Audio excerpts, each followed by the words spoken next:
Alors il y a un vrai besoin dans le Pays basque et notamment dans le Pays basque intermédiaire, c'est-à-dire au-delà de la côte et avant le Pays basque intérieur, de construire.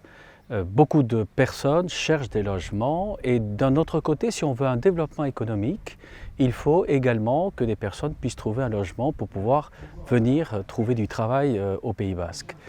Il y a aussi un besoin très important d'accueil des étudiants. Vous savez qu'il y a un développement de l'activité universitaire sur le pôle de Bayonne-Bidart et par conséquent, il faut trouver une solution. Et puis, il y a également tous ces saisonniers qui viennent, tous ces apprentis, tous ces stagiaires qui, du fait de la rareté de l'offre de logement, n'arrivent pas à se loger, soit sur la côte, soit dans cette partie rétro-littorale que l'on connaît bien.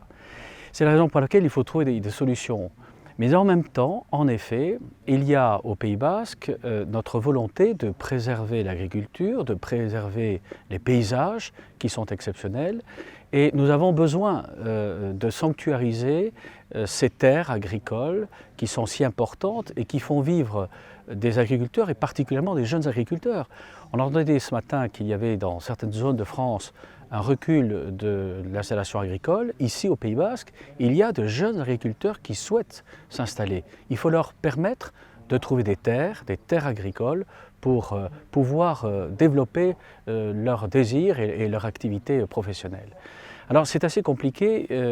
Nous avons certainement quelques solutions. D'abord, il y a l'établissement public foncier local qui est là pour étudier toutes les opportunités qui peuvent se présenter dans les communes. Il faudrait que les maires soient extrêmement attentifs, effectivement, à des possibilités qui puissent ne pas partir dans le secteur privé ou être entre les mains de promoteurs, mais qui soient pris en compte par la collectivité publique, en particulier par l'agglo du Pays basque.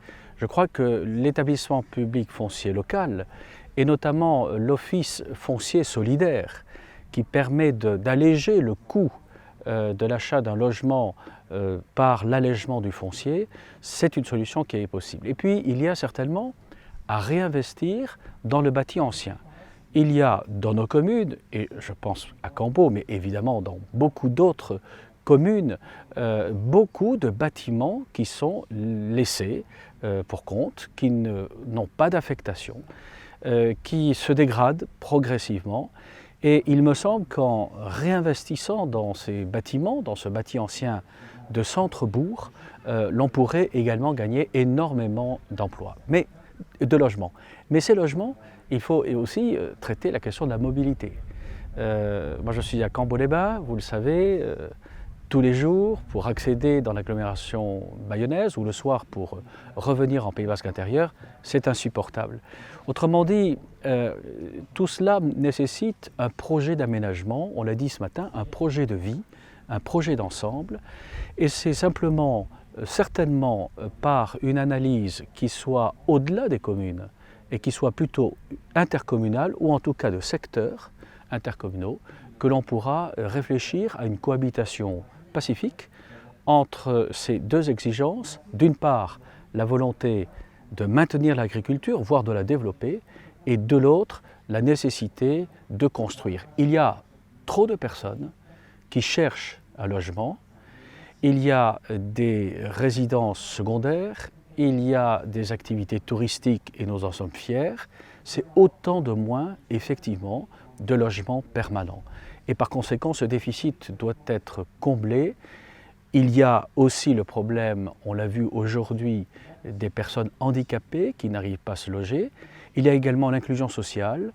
Moi, j'ai reçu hier encore des personnes qui défendent des handicapés et qui souhaiteraient, grâce à l'office public d'HLM, par exemple, avoir des studios et puis un espace commun de vie, des petites unités, pas des grandes unités, des petites unités, 7, 8 par exemple, et je crois que ceci doit être pris en compte.